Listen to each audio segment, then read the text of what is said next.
Homem foi preso suspeito de chefiar uma quadrilha especializada em dar golpes com bitcoins. Aí, ó. O grupo teria movimentado uma quantia equivalente a 100 milhões de reais. Tá vendo? Bitcoin. Olha aí. Aí é fácil andar de Porsche, né? Andar de... Que carro tem? Ferrari? Aí é fácil demais, tá vendo? Tem gente dando dinheiro pros outros. Tem gente enriquecendo as pessoas. Tem que ficar esperto. Vamos lá.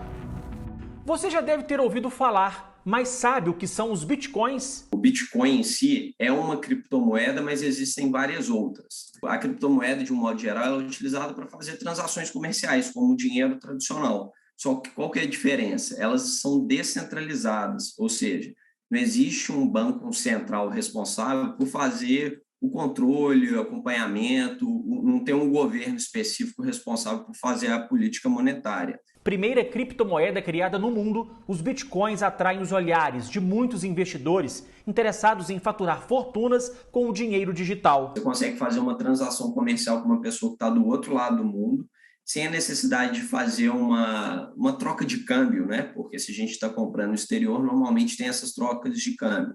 Se você está comprando de uma pessoa lá do Japão, você pode transferir para ela um Bitcoin, um Litecoin, o que for, e concluir essa negociação. Em 2018, Maico, que já atuava no mercado financeiro, foi apresentado ao professor e operador de Bitcoin Anderson Mendes Alves, de Eloy Mendes, no sul de Minas. Eu e meu sócio saímos daqui de Domingos Martins, fomos até Eloy Mendes, conhecemos ele pessoalmente, ele nos levou na casa dele, né, onde era o escritório dele, conhecemos a mãe dele, né, e ali foi construindo uma relação de confiança, né, a gente se falava praticamente toda semana e tudo fluía muito bem no começo, né? O suspeito apresentava bons resultados nas operações de criptomoedas e convenceu Maico e o sócio dele a fazerem negócio. Eu comecei pequenininho, testei, né, uns 2, 3 meses, 4 meses, aí a gente foi vendo que, poxa, legal, bons resultados.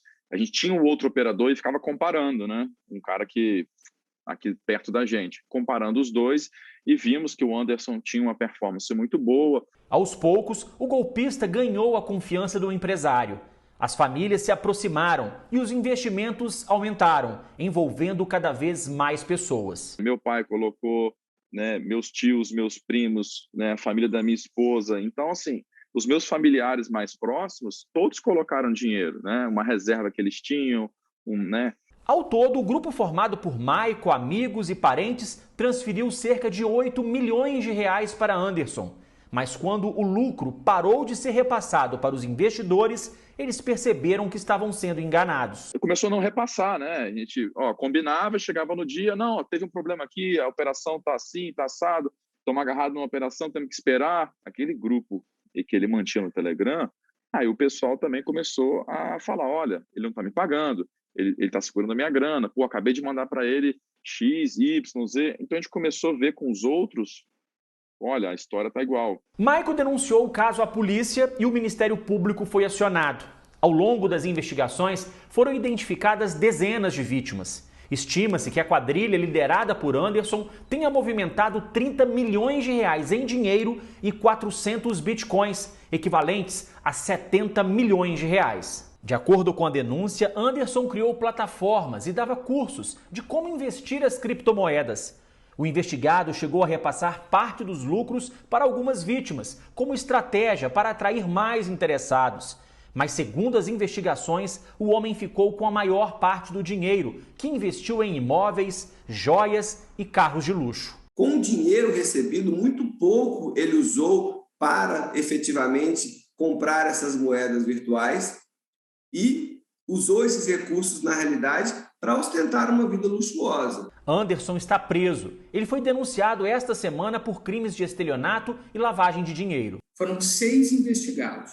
O investigado principal foi denunciado pela prática de 32 crimes de estelionato, bem como pela prática de 12 crimes de lavagem de dinheiro. As demais pessoas também investigadas foram denunciadas por diversos crimes de lavagem de dinheiro. São pessoas ou do núcleo familiar ou de proximidade de algum tipo de relacionamento íntimo com o denunciado. Desde que os bitcoins foram criados há 8 anos, as criptomoedas atraem cada vez mais investidores. Os lucros podem ser altos, mas como em qualquer movimentação financeira, os riscos também existem. Quando o mercado está animado, tem aquela euforia, o preço sobe, as pessoas vão comprando, mas da mesma forma ele pode despencar. Então, o primeiro risco é a questão da volatilidade da moeda mesmo.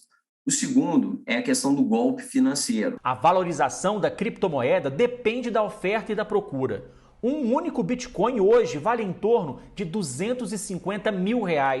E para investir neste tipo de mercado, é preciso ter, além de muito dinheiro, conhecimento. Minha primeira sugestão é que as pessoas estudem antes de fazer o investimento, antes de seguir a dica de algum amigo, entendam o que é a criptomoeda, quais que são os tipos, quais corretoras são sólidas, confiáveis, faça uma pesquisa antes de iniciar os investimentos. Além dos investidores, os estelionatários também sabem que este é um universo onde os lucros podem ser bem altos. Então é necessário que as pessoas tenham em mente que não existe milagre, né? Não há almoço grátis, infelizmente. De modo que há de se desconfiar de altas lucratividades, de promessas exorbitantes que destoam muito do que é praticado pelo mercado. E, caso essas pessoas caiam nesses golpes, é importante que comuniquem às autoridades, senão é mais um estímulo para que os criminosos prossigam praticando esse tipo de conduta.